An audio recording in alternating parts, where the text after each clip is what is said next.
여러분 이번 주 통독은 잘 하고 계십니까? 여기 이제 통독을 하시는 분도 있고 통독을 하지 않으시는 분도 있겠지만 우리가 원래 말씀 통독을 놓고 한 해 달려가려고 합니다. 그래서 여러분들이 통독을 함께 했으면 좋겠다는 마음을 가지고 있고요. 그리고 통독 그 주에 한 통독을 가지고 제가 앞으로 말씀을 이렇게 전할 겁니다. 큰 이제 뭐 절기가 있거나 그렇지 않은 이상은 제가 이번 그 주에 읽은 말씀 가지고 말씀을 나누려고 하니까요. 짧게라도 같이 말씀을 읽으셨으면 좋겠습니다. 우리 이번 주에 창세기 어디까지 읽었죠? 1장부터 24장까지 읽었습니다. 한번 짧게 한번 보고 가려고 하는데요. 앞에 그림이 있습니다. 그죠? 이 그림은 제가 옛날에 신대원 입시 공부할 때 창세기부터 요한계시록까지 이렇게 외웠어요. 장에 무슨 내용이 있는지 이렇게 외웠었는데 창세기 1장에는 무슨 내용이 있었죠? 하나님께서 세상을 지으시는 장면이 있습니다. 그리고 2장은 1장과는 살짝 다르지만 하나님께서 좀 더 디테일하게 사람을 지어가시는 장면들이 있습니다.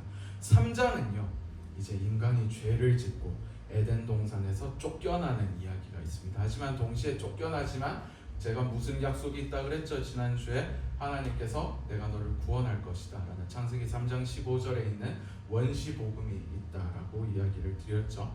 자, 4장에는요 가인이 돌 들고 있죠. 아벨의 피가 묻어 있습니다. 가인과 아벨의 이야기가 4장에 나옵니다. 5장 6장에는 족보가 나오고요. 7장부터 노아의 홍수가 7, 8, 9장에 이어서 나옵니다. 그리고 9장에 보면 무지개가 있죠. 하나님께서 무지개를 통해 노아에게 약속하시죠. 어떤 약속하시죠? 내가 다시는 물로 세상을 심판하지 않겠다 하시는 약속을 하십니다. 그리고 10장에 또 족보가 나옵니다. 자, 11장에는요 바벨탑 이야기가 나옵니다. 그리고 11장 마지막에 보면 족보가 나오는데 누구의 족보로 이어졌었는지 기억나나요? 아브라함의 족보로 이어집니다. 그래서 12장부터 창세기 25장까지 아브라함의 이야기가 나옵니다. 믿음의 조상들의 이야기가 창세기에 쭉 나옵니다. 4명이 있는데 누구죠? 믿음의 조상이라고 하면 방금 나온 아브라함, 그리고 아들 이삭, 야곱, 요셉, 이 4명을 우리는 흔히 믿음의 조상이라고 말합니다. 요셉은 빼기도 합니다. 어쨌든 우리가 믿음 아브라함이라고 하면은 가장 먼저 떠올리는 이미지가 있습니다. 바로 믿음의 조상, 믿음의 대명사로 아브라함이 나옵니다.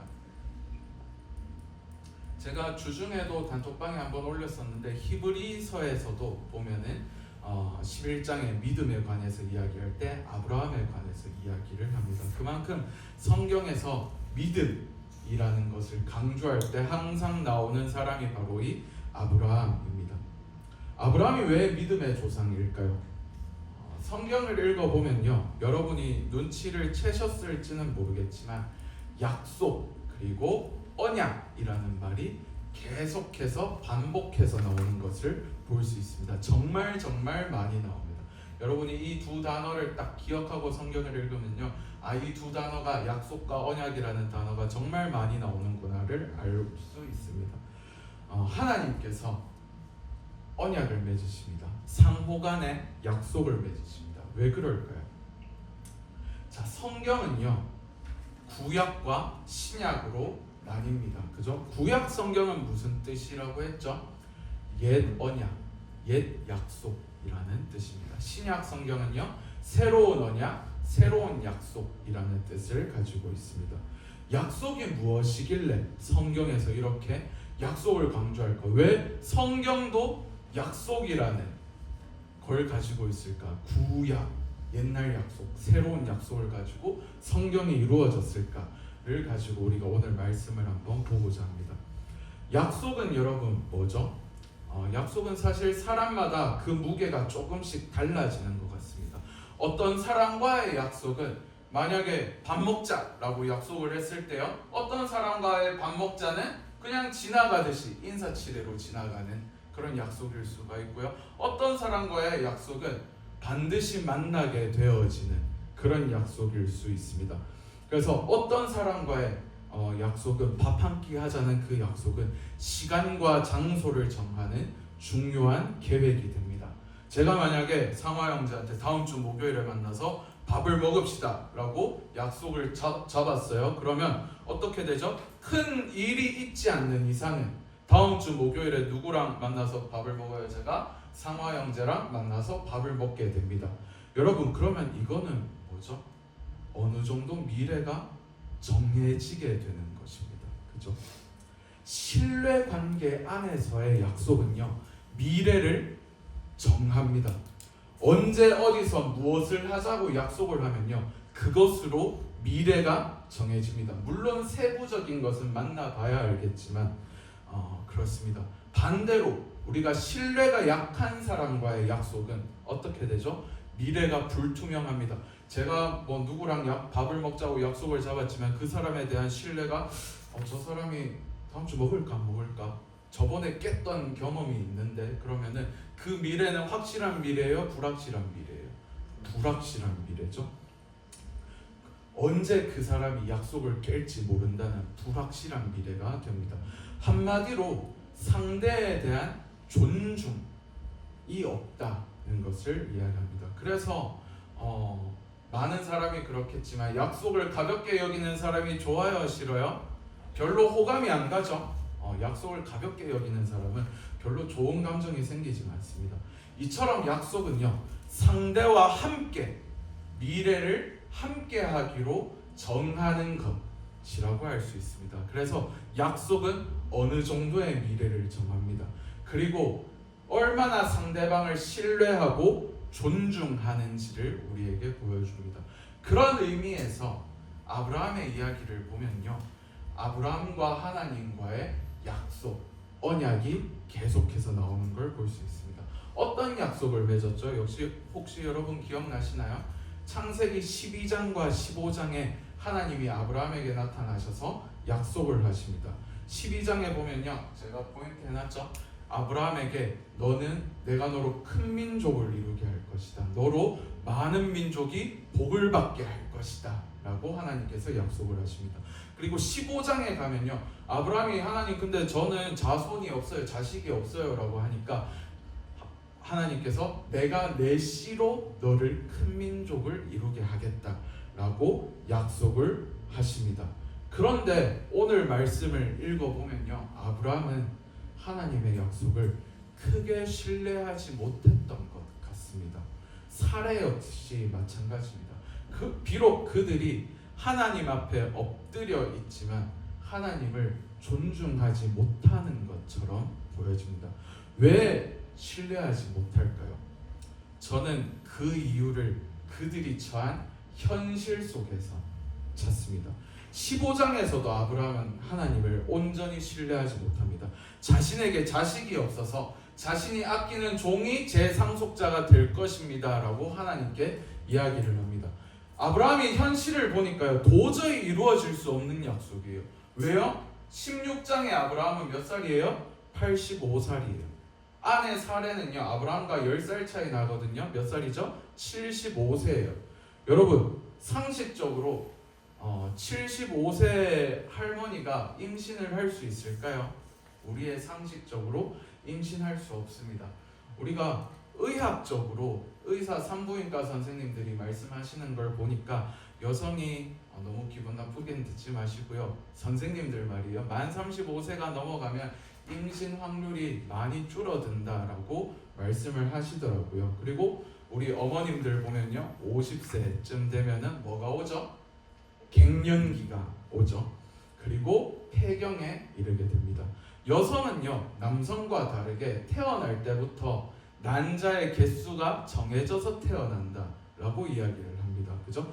그래서 이 난자를 모두 배출하면은 자궁이 닫히게 되고 더 이상 임신할 수 없게 된다라고 이야기를 합니다. 여러분, 75세가 되면요, 상식적으로 임신할 수 없습니다. 우리 이후에 말씀을 보면요, 사례가 생리가 끊어졌다라고 말씀에 적혀 있습니다. 생리까지 끊어졌는데 임신을 아무리 생각해도 할 수 없습니다. 그래서 사례는요, 자신이 아니라 나 말고 다른 여인을 통해서 하나님께서 아브라함 내 남편의 씨를 번성하게 하시겠다라고 자연스럽게 생각을 했던 것 같습니다. 그래서 자신의 몸종인 누구를 남편에게 들여보내요? 하갈을 아브라함에게 들여보냅니다. 여러분 생각해 봅시다. 아내로서 누가 그렇게 하고 싶었을까요? 그죠? 내가 아내인데 누가 내 몸종을 내 남편에게 들여보내고 싶겠어요? 그죠? 아무도 그렇게 하고 싶지 않았을 것입니다. 아마도 사례가 누구보다 더 임신하고 싶은 마음이 컸을 겁니다. 하지만 그들은요, 현실과 상식이라는 벽에 부딪힙니다. 그들이 노력을 하지 않았을까요? 아브라함과 사례가 임신하기 위해서 노력을 하지 않았을까요? 누구보다 열심히 노력했을 겁니다. 오늘 16장에도 보면요, 2절에 사례가 아브라함에게 이르되 여호와께서 내 출산을 허락하지 아니하셨다라고 사례가 그렇게 이야기를 합니다. 많이 노력했을 겁니다. 그들은 2세를 얻기 위해서 정말 많이 노력했지만 잘 안 됩니다. 마음이 참 찡합니다. 아브라함과 사례는 85세, 75세입니다. 그때까지 자식이 없었다라고 이야기를 합니다. 노력했지만 생기지 않았다라고 이야기합니다. 그래서 사례는 어쩔 수 없이 하갈을 들여보냅니다. 아브라함이 살았던 시대가요, 추측하기로 BC 1800년대 정도일 것이라고 추측을 합니다. 그러면 지금으로부터 약 3800년 전의 이야기겠죠. 여러분, 고대 근동에서 이때는요, 아내는 남편에게 아들을 낳아줄 의무가 있었습니다. 우리나라도 불과 30-40년 전만 해도 그랬죠. 남아선호 사상이 있었잖아요. 그런 상황 속에서 사례는 아마도 나름 자신이 할 수 있는 최선을 다한 것 같습니다. 그런데 거기서 문제가 시작됩니다. 아마도 하갈은 젊은 여인이었을 겁니다. 그죠? 하갈이 임신하자 자신의 주인에게 하갈은 기어오르기 시작합니다. 성경에는 멸시했다라고 표현을 합니다. 우리 옛날 사극 보신 적 있으시죠? 옛날 사극 보면은 임신하지 못하는 후궁이 있는데 첩이 만약에 먼저 임신하면은 이제 막 후궁 밀어내고 올라오려고 막 하잖아요. 그죠? 아마 그런 상황인 것 같습니다. 그래서 사례는 하갈을 괴롭힙니다. 성경에 보니까 학대했다라고 이야기를 합니다. 그런데 아까 전에 우리가 같이 나누었듯이 아브람, 사례, 그리고 하갈은 자신의 자리에서 할 수 있는 최선을 다한 것 같습니다. 아브람과 사례는요, 하나님의 약속이 있었기 때문에 본인들의 현실 속에서 할 수 있는 최대한의 행동들을 했을 겁니다. 하갈은 주인이 시키니까 했을 겁니다. 그들은 하나님의 약속을 그대로 믿는 것이 아니라 자신들의 상황과 현실 속에서 해석했습니다. 그들은 현실 앞에서 하나님을 향한 신뢰와 온전한 존중을 상실했습니다.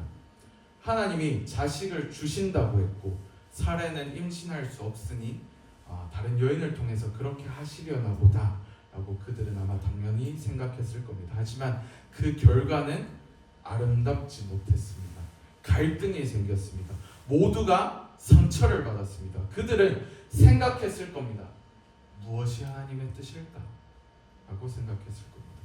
분명 하나님께서 자식을 준다 해서 그들 나름대로의 최선을 다했는데 결과는 좋지 못했습니다. 하갈은 또 얼마나 괴로웠는지 어떡하죠? 도망 나갔어요. 교회 오래 다니신 분들은 이후의 이야기를 알 겁니다. 이번 주 또 말씀 통독하신 분들도 알 겁니다. 17장에 가면 다시 하나님이 아브라함과 언약을 맺으시는 장면이 나옵니다. 17장 위에 뭐라 적혀 있죠? 할례, 언약의 표징이라고 적혀 있습니다. 17장에 하나님께서 다시 약속을 하시면서 할례를 통해서 언약을 맺으십니다. 할례는 몸에 하나님이 약속하셨다라는 표징을 몸에 남기는 것입니다. 그리고 17장에 99세의 아브라함에게 나타나셔서 아브라함의 이름을 바꾸시죠. 뭐라고 바꾸시죠? 아브라함으로 바꾸십니다. 사레의 이름도 바꾸시죠. 사라로 바꾸십니다. 하지만 그때 아브라함과 사라는 어떻게 행동했죠?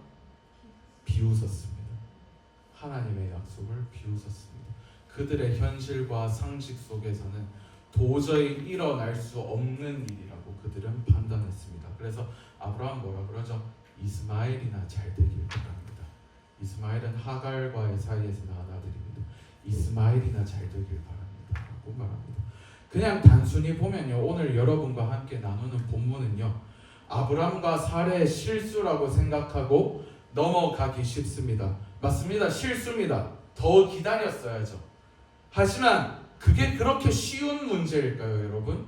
우리가 그 상황에 있었으면 기다릴 수 있었을까요?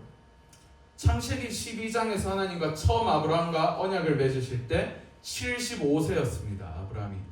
오늘 본문에서 85세였습니다. 10년 동안 약속이 성취되지 않았습니다. 10년 동안 그들은 열심히 노력했을 겁니다. 그리고 우리가 알고 있듯이 이삭이 태어날 때가 아브라함이 100세가 되던 해 이삭이 태어납니다. 하나님의 약속이 이루어지기까지 오늘 본문인 16장에서 아직 15년의 시간을 더 기다려야 됩니다. 여러분, 25년간의 시간은 결코 짧은 시간이 아닙니다. 그죠? 아직 여기에 25년을 채 살아보지 못한 사람들도 있어요. 그죠? 여기도 있고 저기도 있고. 25년은 정말 긴 시간입니다. 아브라함은, 우리는 성경을 통해서 25년쯤 걸렸구나라는 것을 알지, 그 상황에 있던 아브라함은 그 기간을 알았을까요? 몰랐을까요? 결코 알 수 없었습니다. 여러분, 기한 없이 약속을 기다린다는 것은 정말 힘든 일입니다. 아마도 지옥 같은 시간들이었을지도 모릅니다. 절망의 시간들이었겠죠. 왜요? 약속이 주어졌는데 그것이 지켜지지 않는 것을 우리는 봅니다. 그리고 그걸 전문 용어로 뭐라 그러죠? 희망 고문이라고 그렇게 이야기를 합니다. 희망 고문의 시간들이었습니다. 하나님 분명 약속하셨는데 사라가 임신을 하지 않습니다.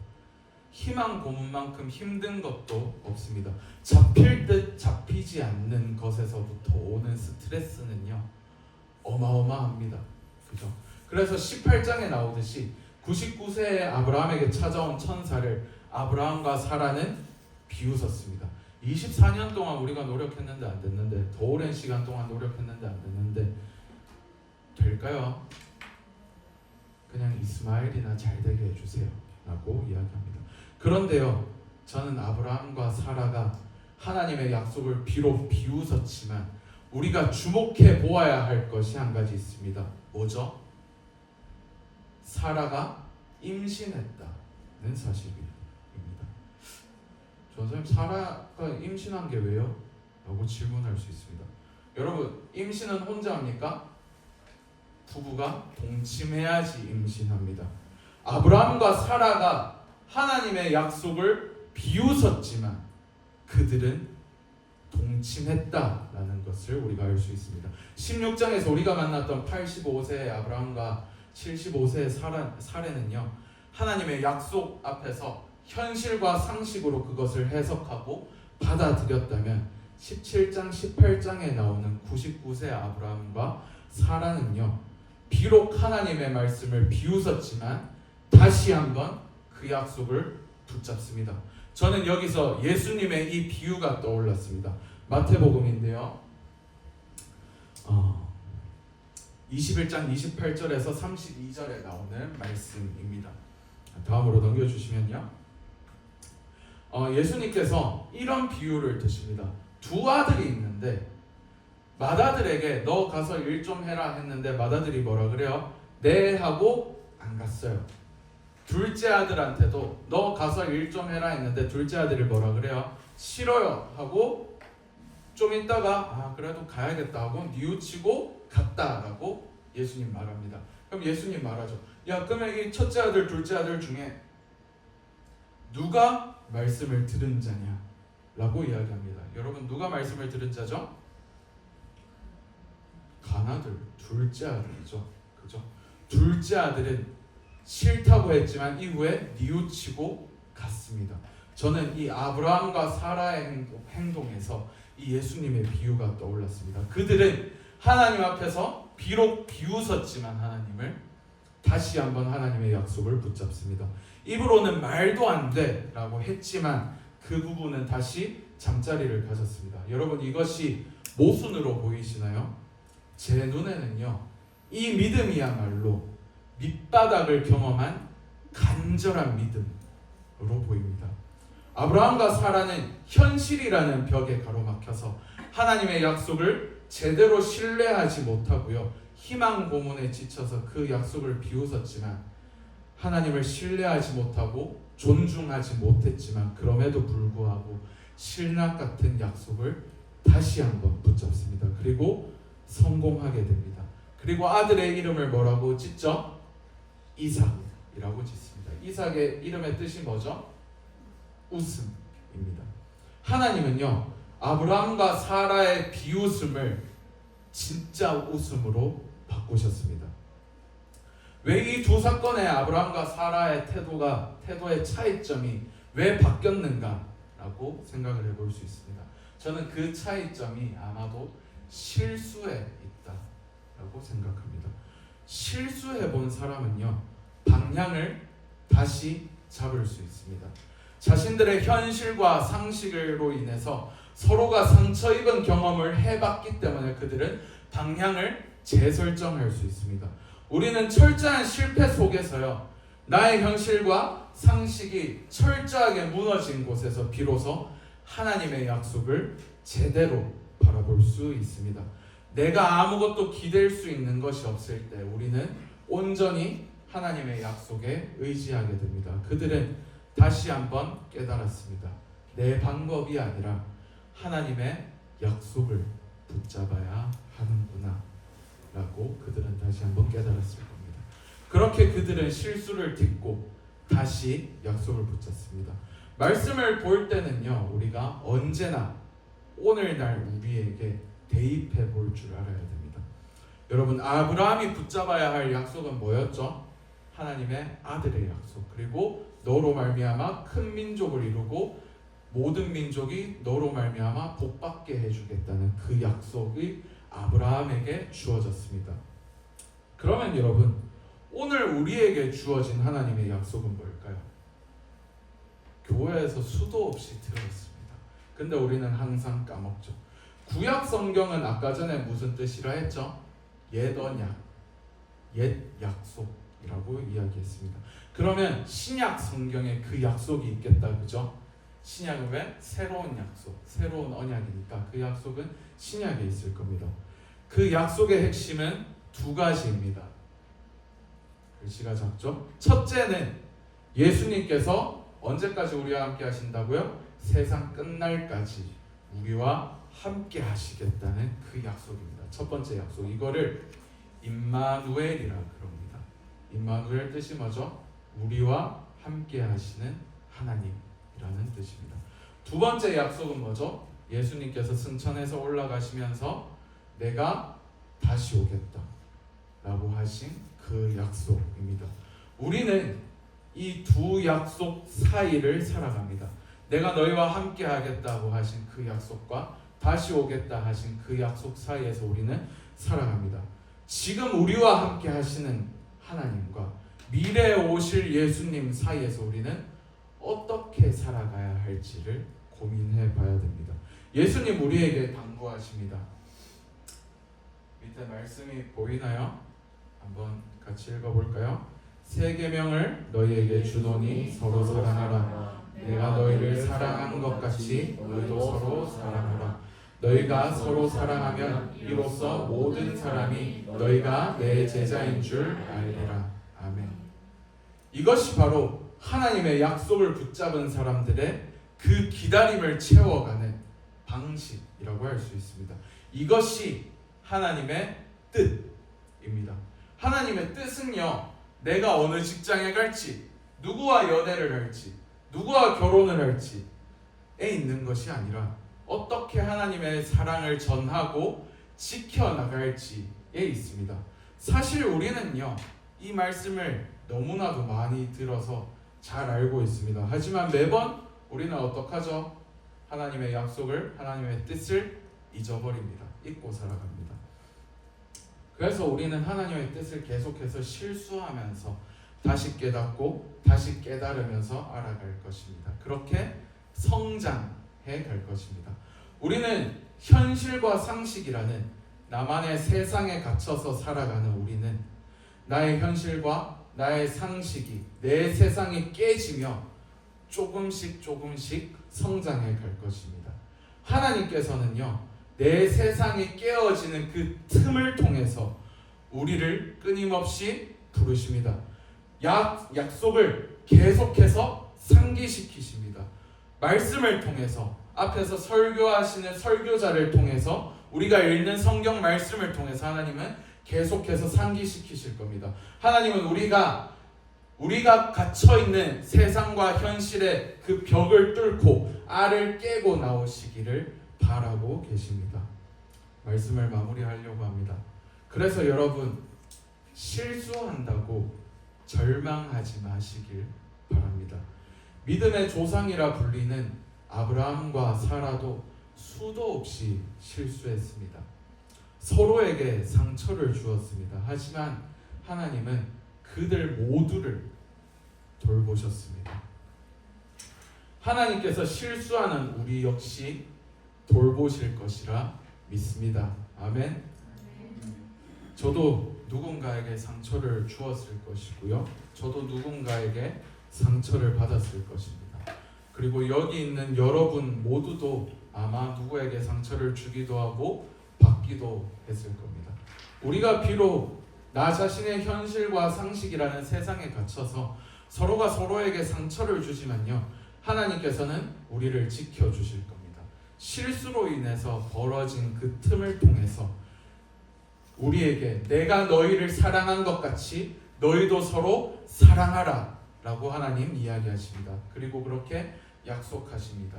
하나님은 우리 한 사람 한 사람과 약속하셨습니다. 내가 너희와 세상 끝날까지 함께 있을 거야. 그리고 내가 너를 위해서 이 세상에 다시 올 거야 라고 약속하셨습니다. 하나님이 우리에게 약속하셨기 때문에 우리의 미래의 방향은 어떻게 됐어요? 정해졌어요. 우리의 미래는 하나님과 함께하는 미래로 정해졌습니다. 여러분이 신실하신 하나님을 정말로 신뢰하고 존중한다면 그 미래는 확실하게 정해졌습니다. 바로 하나님과 함께하는 미래입니다. 그리고 하나님과 함께하는 미래를 우리는 뭐라고 말하죠? 천국, 하나님 나라라고 이야기를 합니다. 물론 그때가 언제인지는 아무도 알지 못합니다. 아브라함이 언제 끝날지 모르는 25년을 기다린 것보다 더 오랜 세월을 기다려야 할지도 모릅니다. 이미 2000년이라는 세월이 흘렀습니다. 그리고 그 과정이 어떻게 될지는 정확히 알 수 없지만 분명한 것은요, 우리가 하나님을 거역하고 실수하고 넘어지지만 하나님은 그것을 뚫고서 반드시 그 약속을 성취해 가실 겁니다. 그 약속을 기억하며 믿음으로 지켜나가는 우리 모두가 되기를 소망합니다. 우리 옆 사람 보면서 이렇게 인사했으면 좋겠습니다. 실수해도 괜찮습니다.